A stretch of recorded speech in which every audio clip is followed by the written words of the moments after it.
Hello, everyone. I'm Andrew Guyman. I'm a fourth year medical student at the University of South Dakota. We're continuing with our Anesthesiology 101 lectures. Today, we're discussing the Airway Basics. We have a couple different learning objectives. We'll discuss how to perform an airway exam, how to perform mask ventilation, how to use a laryngeal mask airway, and contrasting that with an endotracheal tube, how to perform laryngoscopy, and then using different adjuncts during intubation. So how to use a McGrath and how to use a bougie. So the first component of the airway exam that I'd like to talk about is the Mallampati scoring system. The Mallampati scoring system is a way to evaluate and communicate the anatomy of a patient's oropharyngeal space with other providers. It's important because patients who have a Mallampati score of class 3 or of class 4 are higher risk for both mask ventilation and for intubation. The way that you evaluate it is you have the patient at eye level with you. You have their head in a neutral position. You ask them to open their mouth, to stick out their tongue, but not to phonate. So not to say ah or make any noise, just to stick out their tongue. And then you look into their oropharyngeal cavity. And depending on what you see, you would grade it according to these different classes. I actually think that the easiest way to explain the Mallampati scoring system is to start on the high end, so with class 4. Now, class 4, that would be like a patient who is at higher risk for mask ventilation or for intubation. So when you ask them to open their mouth and stick out their tongue, what you would see in class 4 is you would only see the patient's hard palate. Then moving to class 3, so moving down the scale, you'd see the hard palate, just like class 4, but you would also be able to see the patient's soft palate, or another way to think of it is the base of the uvula. Class 2, you have the hard palate, you have the soft palate, but now you're able to see the fauces, which is the cavity that leads to the back of the pharynx. And then you also can see the uvula right here as well, that's beginning to extend down. And then in class 1, you have the soft palate, or you have the hard palate, the soft palate, the fauces, the uvula. But importantly for class 1, it's kind of defined by being able to see the tonsillar pillars located right there. So moving back up the scale in class 1, you can see the tonsillar pillars. If you see tonsillar pillars, you're in class 1.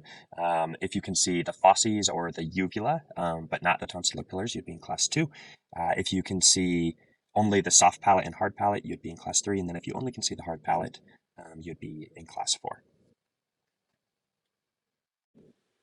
The next component of the airway exam that I would like to talk about are the risk factors for difficult mask ventilation and for difficult intubation.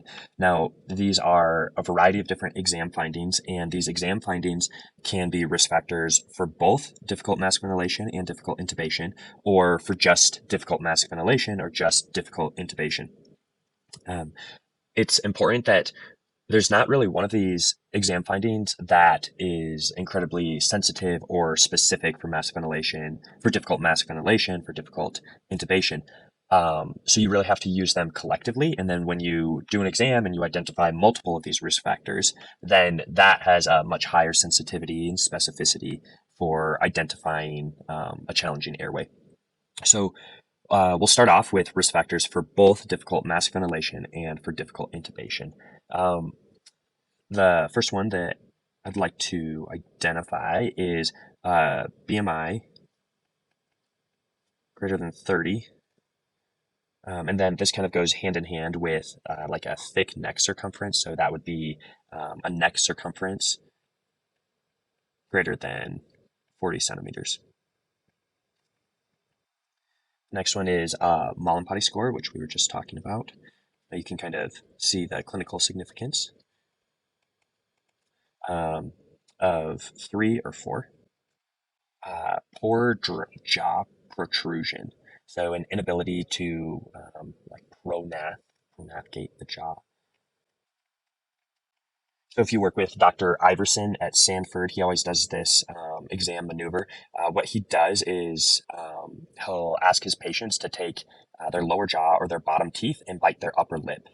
So they're sticking out their bottom jaw and trying to extend it to bite their upper lip. An inability to do this is a predictor of both difficult mask ventilation, difficult intubation. Next one is poor spine mobility, particularly in the cervical spine. And then, kind of like maybe a little bit more unique finding or a little bit more rare is a history of neck radiation. So if there's any scar tissue um, that decreases the flexibility of the neck, that can make it more difficult to mask, ventilate, or to intubate. Um, a couple risk factors for just difficult mask ventilation would actually be being male sex, um, edentulous, so having dentures or not having teeth. It was interesting in the Baby Miller textbook. They said that if you're having difficulty mask ventilating a patient who is edentulous, or if you suspect difficulty mask ventilating them, you could actually ask them to leave their dentures in if they were well secured. I've never seen this in practice. That could probably be a good question for your attendings if they've ever seen that or if they've ever done that to improve the ability to mask ventilate. And then this one is pretty intuitive, but if your patient has a beard, it could be challenging to form the seal around their face and difficult to mask ventilate. And then a few risk factors for difficult intubation would be it's called reduced incisor gap. So all this is really saying is if they're not able to open their mouth very wide, then that could be make it more challenging to intubate, which makes sense. You just are working in a smaller space then. Um, and then thyromental distance, less than 6 centimeters. So this is the distance from like the mentum of the lower mandible, so like the end of the chin, to the thyroid. How that's measured in practice, what I've seen clinically is attendings, they'll ask the patient to place 3 fingers underneath their chin. And if they're able to place these 3 fingers, fit those there underneath their chin, between the end of their chin and where like their neck begins, then you can estimate that they have an adequate thyromental distance. If they're not able to do that, so if they have an atrophied mandible or atrophied jaw, or they just don't have much of a chin or jawline, then that could be an indicator for difficult intubation. Mask ventilation is an essential part of anesthesia. Dr. Nate Smith in Rapid City, he's an anesthesiologist. When I was first rotating with him, he said, I don't care if you know how to intubate, but I definitely care if you know how to mask ventilate because mask ventilation is what saves lives. I think it's a really cool point. Intubation's super flashy, but sometimes you can't intubate and you're forced to have to find a way to mask ventilate. To be able to move any sort of air and keep the patient alive. It kind of starts maybe a step before your traditional mask ventilation with pre-oxygenation. So pre-oxygenation is just the process of saturating your hemoglobin with oxygen. So making sure that all of the hemoglobin is bound to oxygen. When you do this, a normal patient can then be apneic for about 9 minutes before they begin to desaturate below 87%. So I guess I would say the first process of like pre-oxygenation is going to be saturating your hemoglobin. So your hemoglobin. The other aspect of pre-oxygenation, Dr. Toom at Stanford, he talked about so denitrification.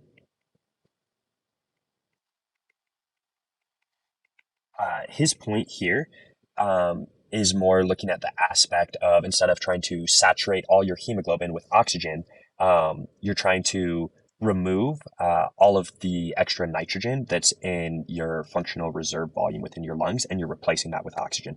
So not only are you building up an oxygen reserve on your hemoglobin, but you're also like acquiring more oxygen in your lungs by replacing the nitrogen that's in that reserve volume with oxygen. Mask ventilation is an essential component to anesthesia.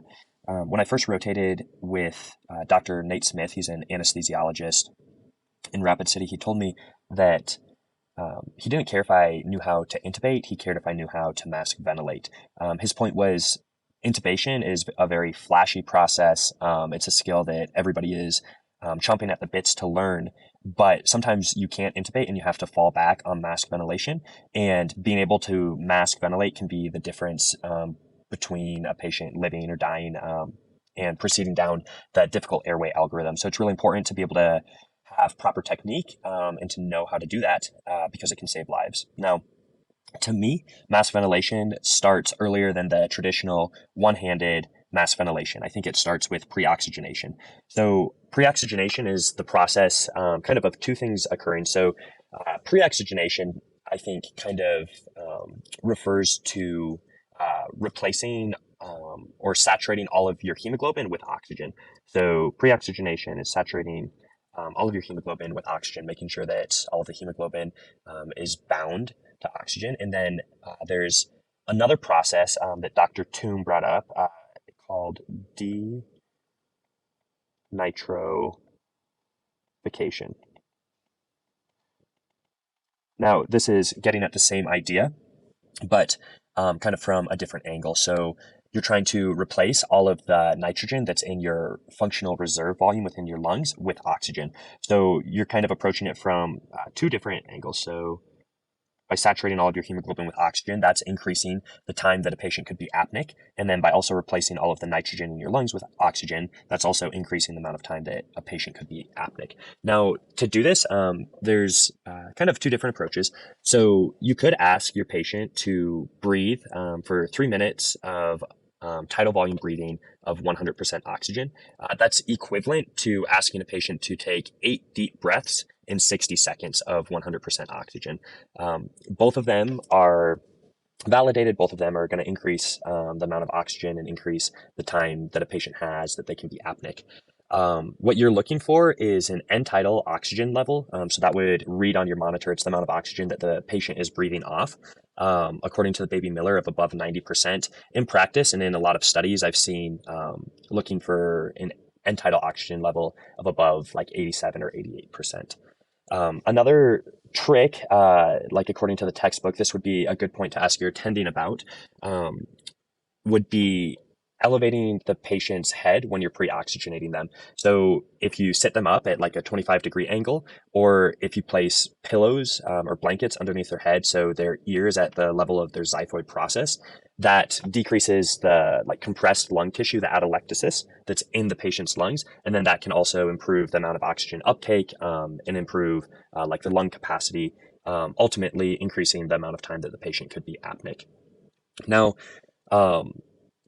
in a healthy patient, after you pre-oxygenate them, they could be apneic for almost 9 minutes before desaturating to an oxygen level of less than 87%, which is a pretty remarkable amount of time that they could be apneic. The two caveats of patients who desaturate much quicker is going to be an obese patient and then like healthy patient, but if they're a child.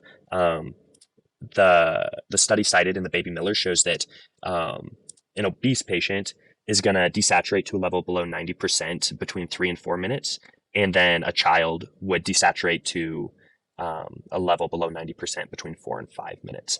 So definitely much quicker, less than half the time that a child and an obese patient can spend apneic.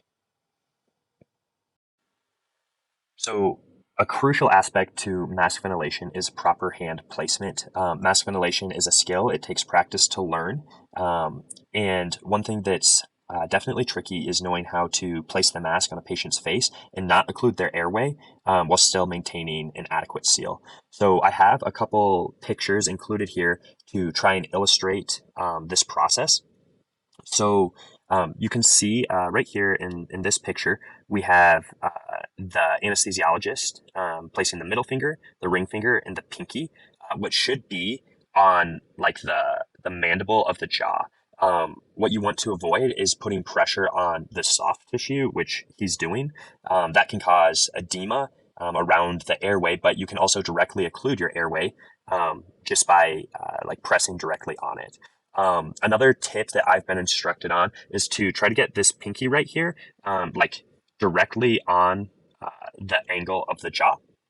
Then you're going to take your pointer finger, your ring finger, and you're forming a C shape around the mask that applies counter pressure. as you lift up with these three fingers. So you definitely want to have the mindset of lifting the mandible up into the mask, not pressing the mask down into the face. By lifting the mandible up, you're performing a jaw thrust maneuver, which opens up, ideally, opens up the airway of the patient. Um, After you get this like seal created, a few tips that I would definitely include are extending this arm. So this arm, it goes back up here. You want to extend that arm. Try not to be bent at the elbow and really hunched over the patient. The terminology that Dr. Toom used that I love is extending that arm like you're water skiing. So when you extend that arm, it just makes it a lot easier to really like lean back and then lift up the jaw here and perform that jaw thrust maneuver better. Not only can you lift that up, but you can also, you like kind of start extending the neck a little bit more here, which also opens up the airway.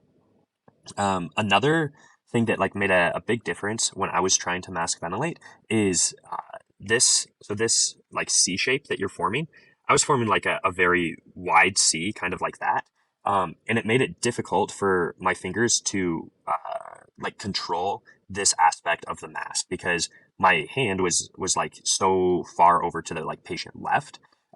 As I watched Dr. Toom mask ventilate, his like C shape that he formed is a lot more narrow than I was doing. So it was, kind of like this. And when you make it more narrow, you're able to cheat your pointer and your thumb finger over farther onto the patient right. And in doing that, you gain more control of this aspect of the mask. And a really common area for a leak to occur is like right over here, kind of in the corner of the mouth.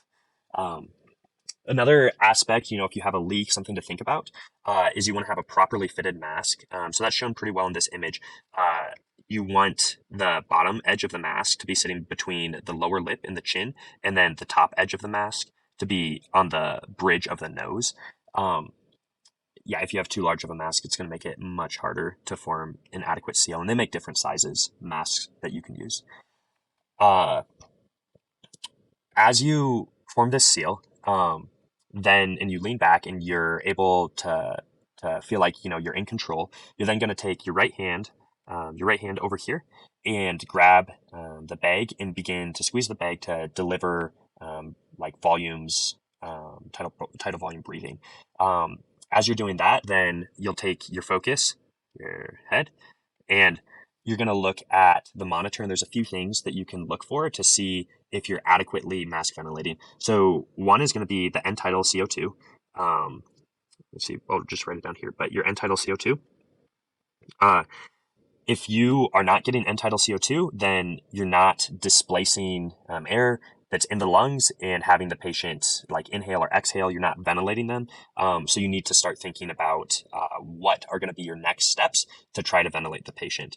The next thing that you'll look at is volumes of breathing. So, like a very rough like estimate, but if you're able to deliver like maybe 300 to 600 milliliters per breath, maybe ideally around like 500 or so, and it varies dramatically for patients, certainly in pediatrics, but you can feel more confident that you're adequately ventilating the patient. And then the last thing is your pressure. So, kind of like the notion or the studies showed that the esophageal or gastric sphincter that prevents air from moving into the stomach or stomach from regurgitating back up into the pharynx has a seal that can withstand 20 millimeters of mercury of pressure or centimeters of mercury of pressure. If you're delivering tidal breaths or as you ventilate, if you're exceeding 20 in your pressures, then you should begin to be concerned if you're having to use too much pressure to ventilate. So maybe your technique is off, or maybe you need to place an oropharyngeal airway or change something because you could be forcing air into the stomach. Now, another way to control this is to adjust your pop-off valve. Now, that's the little dial that you see people turn as they're performing the intubation or the mask ventilation process, and turning that down to make sure that your pressure isn't exceeding 20. Now, if you're unable to ventilate with one hand, generally you'll move to placing an oropharyngeal airway. And then if you're still unable to ventilate, then generally you move over to performing a two-handed mask ventilation technique. So that's this guy over here. Two ways that I've seen to perform this. So one is forming the same C shape as in like the single-handed technique, but then just mirroring that with the other hand. Now, I chose this picture in particular because Dr. Iverson at Sanford, he definitely prefers using a two-handed mask technique in this maneuver where you're using the thumbs to apply the pressure onto the mask and then lifting with all your other fingers on both hands. I like this technique as well. I feel that you're really able to perform or create a nice seal here because your thumbs lie like longitudinally along the length of the mask. But yeah, theoretically, you could perform a two-handed mask ventilation this way or just by mirroring the single-handed technique. So just to be clear, as you're mask ventilating and you're watching the pressures, you're making sure that they don't exceed 20 centimeters H2O. That's the correct units. I misspoke earlier. That will be preset on your monitor anyway, so you don't have to worry about it, but it's 20 centimeters H2O. Now, say you're performing a single-handed mask ventilation technique. You're having difficulty ventilating the patient. The next thing that you would consider is placing like a airway adjunct device, like a oropharyngeal airway or nasopharyngeal airway. The kind of the big advantage of a nasopharyngeal airway, if you're choosing to use one, generally they don't provide as good of a job in opening up the airway to improve ventilation. However, they're better tolerated by a patient that has an intact gag reflex, and that stimulus is less, so you're less likely to create like a laryngospasm, which could be particularly important in kids, is avoiding that stimulus in stage 2 of anesthesia that OPA, an oropharyngeal airway, could cause. Now, that said, an NPA could still cause a laryngospasm. It's just less likely. Now, when you're placing these, the first thing that you need to do is properly measure them. So that's shown pretty well in this first diagram here. So the way that I was trained to measure these is from the corner of the mouth to the earlobe. And then that measurement, that distance is going to be the appropriately sized OPA. And then for an NPA, the measurement that I've seen is from the end of the nose to the earlobe. So it's showing a slightly different way to measure in this diagram, but you get the idea. And there's multiple ways. Another way to measure the OPA that I've seen is from the like front incisors to the angle of the jaw. There's various different methods. When you place these devices, so as you place an OPA, you would actually insert it into the patient's mouth upside down. So we'll say the OPA is right here, like this, and then there's the curvature. So you would begin inserting this into the patient's mouth, and then as you move it down and you meet resistance, then you would begin to rotate it until ultimately it fit in the patient's mouth, kind of as shown here. The bite block here, and then straight curvature, and where it kind of reaches down towards like the patient's pharynx to prevent the tongue from occluding the airway. When you place an NPA, you'll first lubricate the NPA, the tube. Make sure not to place any lubricant on the end of the tube because then you're occluding your device that's supposed to open up your airway. And you'll really just take, like this end right here has a bevel on it, and just place the bevel, the smooth part, towards the septum of the nose, and gently insert it through the nasal cavity down into the pharynx. I said with the OPA, it can cause like a laryngospasm. It's more stimulating. Maybe the big contraindication for the NPA is going to be if your patient has coagulopathies or like low platelets or something, because as you insert the NPA, very commonly you'll cause like trauma and bleeding to the nasal cavity, and then you don't want to have an issue where you're unable to stop the bleeding that you just caused.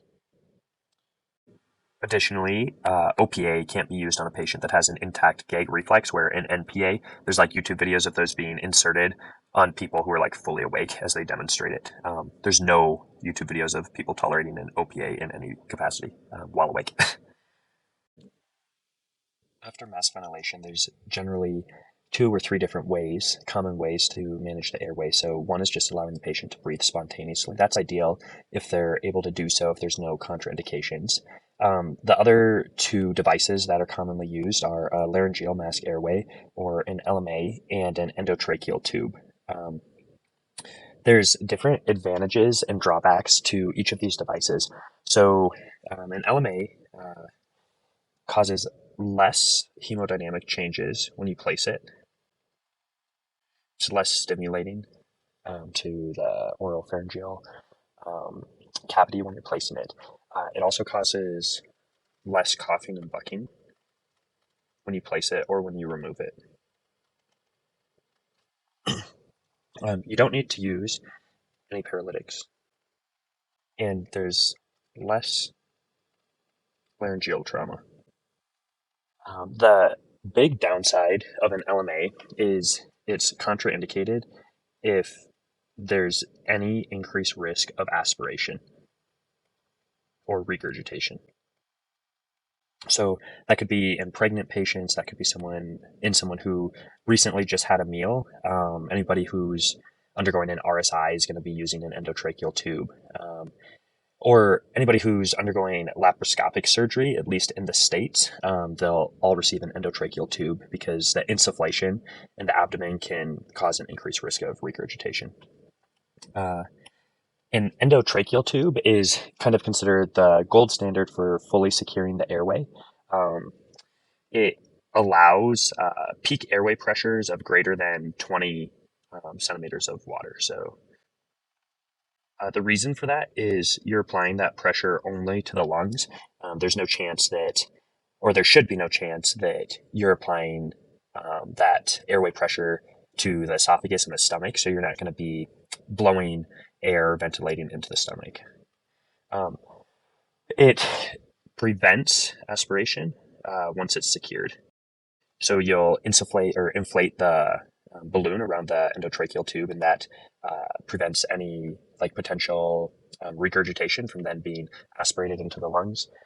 If you have a frequent need for suctioning, an endotracheal tube is a good choice. It allows for positive pressure ventilation.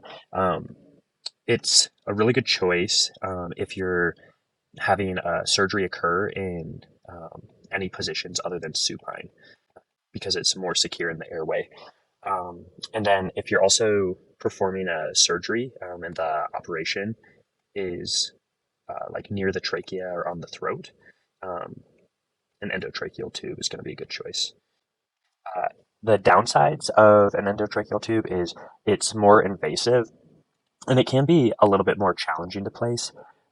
That said, LMAs can definitely be finicky as well, but it takes a little bit more technical skill for an endotracheal tube. And if you are placing an endotracheal tube, you pretty much have to paralyze the patient to be able to insert it, or usually you'll have to. So, you know, if you're having a surgery where you can't paralyze the patient, or if it's a difficult airway, you're suspecting a difficult airway, then that could also present some of its own challenges. So finally, you've performed mask ventilation, and you've decided that you're going to do an endotracheal tube intubation. And to do that, you're going to need to visualize the glottic structures or the larynx. So that's going to be via laryngoscopy. When you're performing laryngoscopy, one of the big keys is setting yourself up for success. So the first thing, at least for me, I'm 6'2", I'm a little bit taller, is elevating the head of the bed, or elevating the bed as a whole. So the patient's face should be at about the level of my xiphoid cartilage. The second thing is placing the patient into the sniffing position. So the sniffing position relies on two different factors. One is head extension, and the other is head elevation. And the point of it is you're trying to align the oral axis, the pharyngeal axis, and the laryngeal axis. So what that means is when you're trying to visualize the glottic structures, you need to look through the mouth. So that's going to be the oral axis. You then need to look through the pharynx. So that's going to be the pharyngeal axis. And then you need to ideally be able to look down or through the larynx. So that's the laryngeal axis. And to do that, you need to get all of these axes here in alignment with each other. to be able to visualize it because you see in a straight line. So you can see like if the head is in just a neutral position laying on the bed, none of these axes are aligned very well at all. Your oral axis, if you just open their mouth, is looking straight down. You'll see like the back of their pharynx. Their pharyngeal axis is looking this way, and their laryngeal axis is looking up in another direction. So if you tried to intubate in this position, it would be very difficult to be able to visualize through the larynx, which would be sitting like this. You'd have to somehow be able to see up and around the corner. So the most intuitive thing to me is then head extension. So you can see down here, if you perform just head extension alone, your oral axis is now looking like a little bit more towards your larynx, which is sitting right here. You have to make less of a corner to see, but it still isn't ideal. These axes aren't aligned. So along with performing this head extension, you're also going to want to elevate the patient's head. Now, what that's doing is kind of hard to see in this image, but when you elevate this patient's head, you're causing like a flexion of the lower neck along with the like where it connects or meets with the chest. And that's kind of, instead of your larynx then facing this way, your larynx now faces up this way. So you're like aligning your laryngeal axis with your pharyngeal and oral axis now. So with the head extension right here, and then the head elevation, now you have an oral axis that's looking down, laryngeal axis where the larynx is now facing up, and then your pharyngeal axis is aligned with both of these. So you can imagine that this provides a much easier view if you're trying to see down into the larynx, where you're trying to place the endotracheal tube, if you align your axes like this. And this is ultimately known as the sniffing position. So elevate the head of the bed and then perform neck extension, as long as the patient doesn't have any contraindications to that, and then head elevation. So that's just going to be using like pillows or blankets, placing those beneath the patient's head.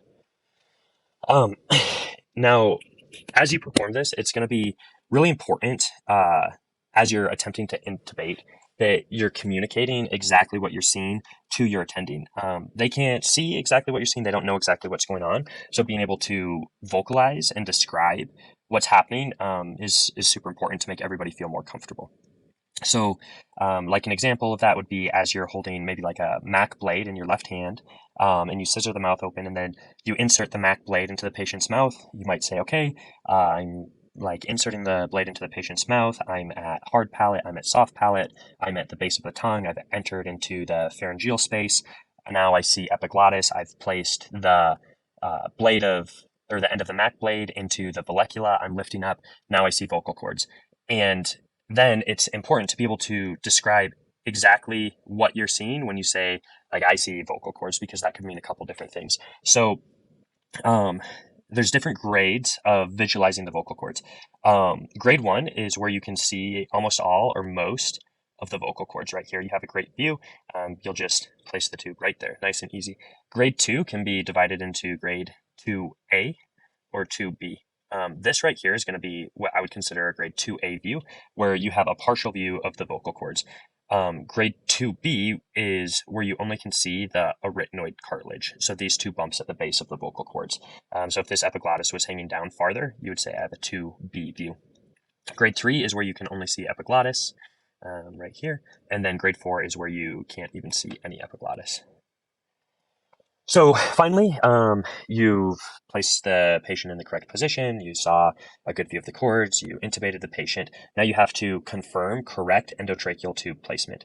So there's a couple different things. While you're in the operating room, the big one, the most important one, the gold standard for confirming endotracheal tube placement is end-tidal CO2. I've had attending Dr. Nesbitt in Rapid City. He told me, he said, you can watch for fog, chest rise, breath sounds, all these different things. But if I'm not getting end-tidal CO2, I don't care. I'm not like feeling settled. We need to look and try to figure out what's going on. The other ones are kind of secondary or more clinical ways of confirming good endotracheal tube placement. So one is going to be bilateral chest rise. And then similar to that, bilateral lung sounds. Watching for fog in the tube. uh, I've had some attendings consider like visualization count as a point. So when you intubated, if you saw the tube pass through the vocal cords, then you could say that's another way that you've confirmed correct tube placement. And the Baby Miller actually references, maybe you would call it like cuff palpation. So now this might be easier on kids if they have a little bit less developed tracheal cartilage, or just a smaller amount of it. But when you inflate the cuff surrounding the endotracheal tube, if you have your hand resting on the outside of the throat, sometimes you can actually feel the cuff inflate in the trachea, and then that would be another confirmation. If you're confirming with a chest x-ray, it's a little bit variable on the criteria, but as a general rule, you'd be looking to see the endotracheal tube 5 plus or minus 2 centimeters above the carina. If you have it too shallow, then you're at risk for accidentally extubating the patient. If you have it too deep and it's resting on the carina, that's like extremely activating, like painful, or you could also risk like doing a main stem intubation and then only ventilating one lung. So lastly, when you're intubating a patient or performing laryngoscopy, sometimes it can be challenging as you're performing it and you might be unable to obtain a good view of the glottic structures. Other times you might just suspect that this could be a difficult intubation, so you might prepare using some adjunct devices like immediately from the get-go. So we'll just cover 3 of these. The McGrath, that's a tool that uses video laryngoscopy. It's this guy shown here. The GlideScope also uses video laryngoscopy. That's the most common one that I've seen in Rapid City and at Sanford. I've heard that Avera, they use the McGrath pretty commonly. And then a bougie, which is shown right here. So the McGrath, it has the blade that curves down like this. You can have various different types of blades on it with different curvatures, sizes, angles, etc. And then it has a video screen up here. So it allows you, even if you can't directly visualize the glottic structures, you can see the glottic structures indirectly on the screen. A GlideScope is very similar to the McGrath, except the screen that you're visualizing the glottic structures on is not attached to the handle. It would just be like a screen that could be like mounted to your IV pole or on like a rolling stand, kind of like an ultrasound screen. Now, a few pointers when using at least a GlideScope. So when you're performing intubation using a GlideScope, you're going to insert like the blade into the patient's mouth. Sometimes it can feel like a little bit larger blade, at least to me. So I was trained to hold like the blade, like so it's angled kind of laterally to the patient's mouth. Like the handle would be pointed off to the side, like towards the left cheek. And then as you insert it as far back as you can into the mouth, then you begin to rotate it so the handle is then pointed over the patient's chin. You then find your view, and with the GlideScopes at Sanford, they have a blade on there that's very similar to a Mac blade, and you use it like a Mac blade. So you insert the blade on the GlideScope into the vallecula, you find and visualize the glottic structures, and then you take an endotracheal tube that's on a rigid stylet, and you insert it into the patient's mouth. Now, one of the biggest dangers of using a GlideScope or video laryngoscopy is you're unable to visualize, or most of the time you're going to be unable to visualize the endotracheal tube all the way to the glottis, because like that's the whole reason you're using the GlideScope, is you're having difficulty visualizing the glottic structures. So as you insert the endotracheal tube on a rigid stylet, you want to make sure to watch the tip of the tube as far as you can into the pharynx. So at this point, you're trying to maintain the view on your screen, but you're actually looking into the patient's mouth and watching as you insert the endotracheal tube. Now, the big complication that can occur is it's on this very rigid, strong stylet, and if you meet resistance and you're not able to see your tip and you keep pushing, then you could say you're performing it on this patient and you insert your stylet over here, and you can't see the tip of your stylet and you can't see it on your screen yet, but you keep pushing.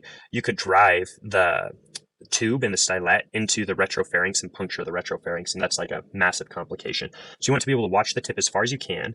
Don't apply pressure if you're meeting too much resistance. and then find the tip on the video laryngoscopy screen, and then you can direct it into the trachea from there.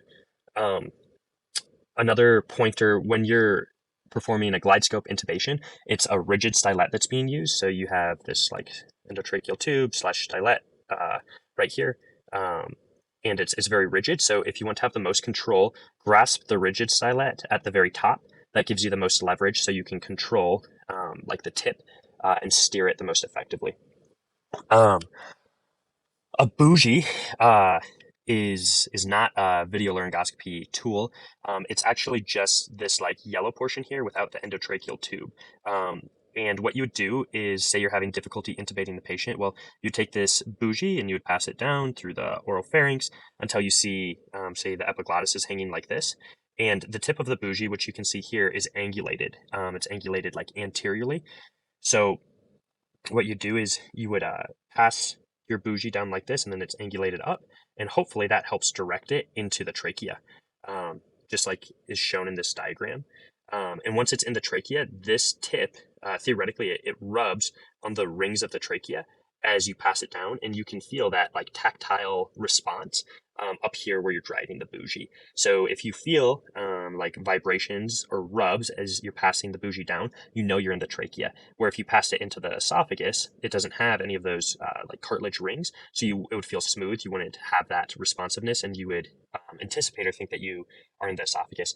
And once you place the bougie into the trachea, all that you do is just take the endotracheal tube, like is shown in this diagram, and you feed it over the top of the bougie, and then the bougie directs the endotracheal tube into the trachea like that.